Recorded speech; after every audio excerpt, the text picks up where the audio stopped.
Patterns don't announce themselves. I don't walk into a room and say, "Here I am, pay attention."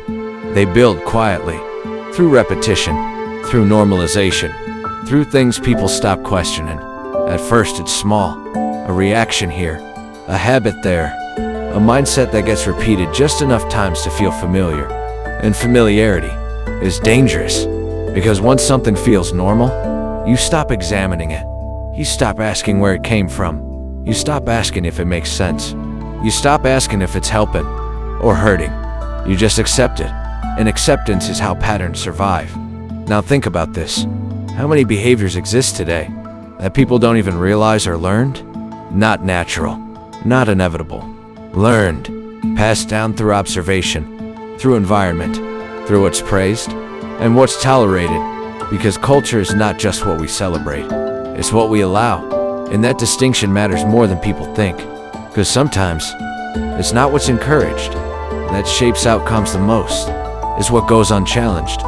Take communication. There's a pattern where disrespect is normalized, where tone replaces substance, where being loud is mistaken for being right. And over time, that pattern creates friction. In relationships, in workplaces, in opportunities. Not because people lack intelligence, but because the way ideas are delivered affects how they're received. And that's not oppression, that's interaction, that's reality. But instead of addressing it, it gets excused. It's just how people talk. It's just where we're from. That's our culture. But culture is not fixed.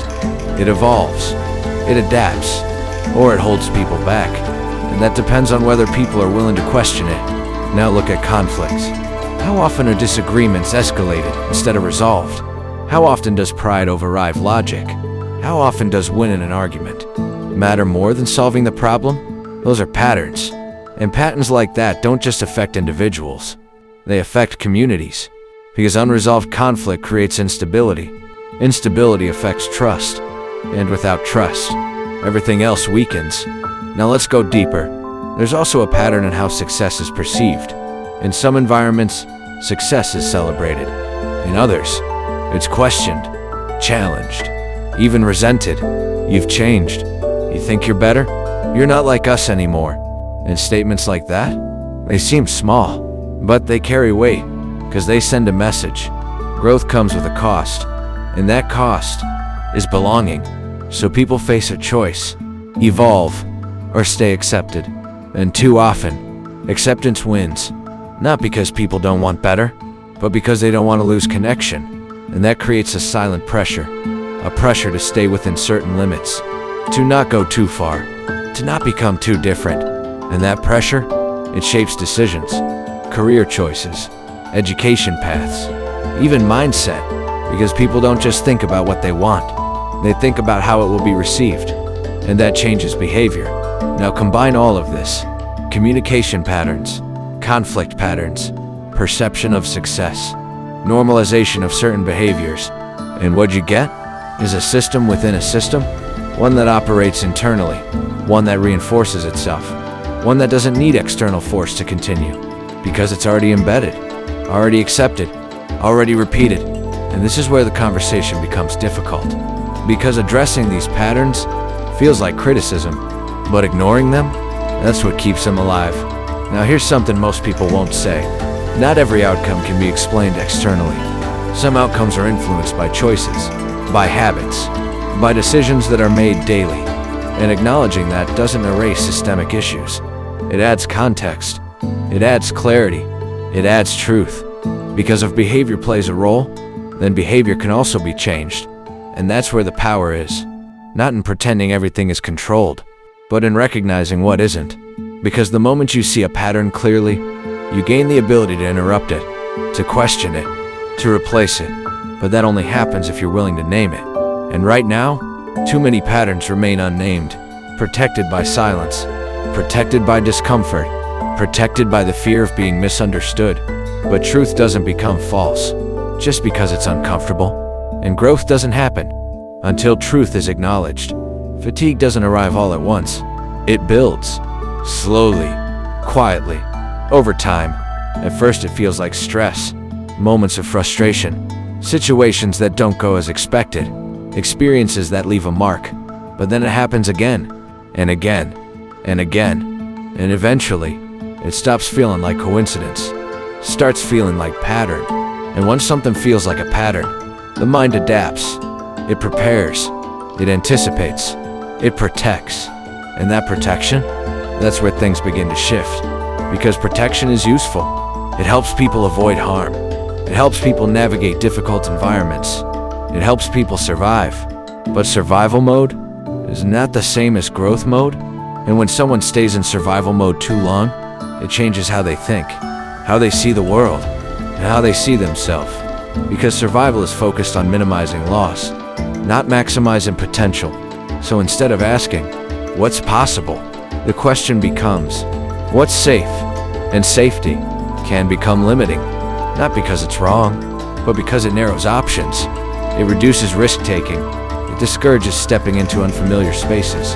And over time, that limitation becomes identity. This isn't for me. I don't belong there. That path isn't realistic. And those statements, they don't come from nowhere. They come from repeated experience, from pattern recognition, from fatigue. But here's the critical point. Just because something has happened repeatedly does not mean it will always happen. But fatigue makes it feel that way. It makes patterns feel permanent. It makes change feel unlikely. It makes effort feel risky. And that's where limitation begins. Not in ability, in belief. Because belief shapes action, and action shapes outcome.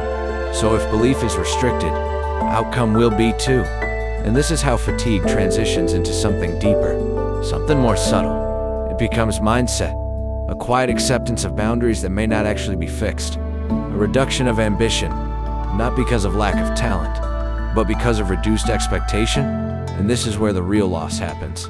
Not in opportunities denied, but in opportunities never pursued, because they were dismissed before they even began. Now think about the impact of that over time, across individuals, across communities, across generations. Potential gets filtered, not by force, but by perception. And perception is powerful, because it doesn't just influence what people do, it influences what they believe they can do. And once belief is limited, everything else follows. But here's the part that shifts everything. Fatigue explains behavior. It doesn't justify staying in it. Understanding why something happens is not the same as accepting that it should continue, and that distinction matters. Because if fatigue is influencing decisions, then recognizing it gives you a choice. Not an easy one, but a real one, to either operate within those limitations or challenge them.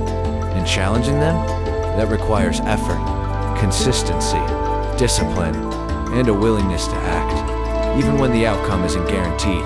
Because breaking patterns always involves uncertainty, always involves risk, always involves stepping outside of what feels familiar. But that's also where growth exists, outside the pattern, outside the repetition, outside the expectation. And that's what makes this conversation important, because it's not just about understanding fatigue, it's about preventing it from becoming identity. Awareness feels powerful. It feels like progress. It feels like something is changing. But awareness alone does nothing. It doesn't shift behavior. It doesn't alter outcomes. It doesn't break patterns. It just identifies them.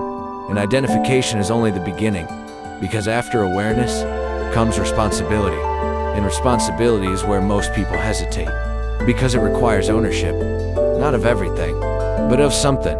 And that something matters more than people realize, because change doesn't happen all at once.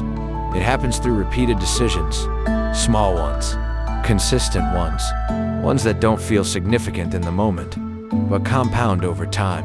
And that's how patterns are broken, not through one big action, but through many small ones, repeated differently. Now here's where the shift has to happen. From asking, why is this happening, to asking, what can I do about it? Even if the answer is limited, even if the control is partial, even if the impact feels small.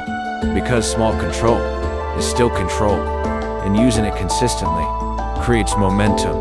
But that requires discipline, and discipline is not popular. It's not exciting. It's not immediate. It doesn't produce instant results, but it produces lasting ones. And that's the difference between temporary change and real change. Now apply that to behavior. to mindset, to standards. What is being tolerated? What is being repeated? What is being accepted as normal? That shouldn't be, because breaking a cycle starts with disrupting what's familiar, challenging what's comfortable, refusing to continue patterns just because they've always existed. And that's not easy, because familiarity feels safe, even when it's limiting, even when it's harmful. But growth requires discomfort. It requires stepping into spaces that don't feel natural at first. It requires consistency, even when results aren't immediate. And most importantly, it requires honesty, the kind that doesn't shift blame, the kind that doesn't avoid reality, the kind that acknowledges both sides, external challenges and internal choices. Because real progress doesn't come from choosing one over the other. It comes from addressing both at the same time, with clarity, with intention, with action. Because at the end of the day, patterns don't break themselves. People break them through decisions, through behavior, through refusing to repeat what no longer works. And that's where the real power is. Not in waiting, not in blaming, not in avoiding, but in acting consistently, deliberately, and differently.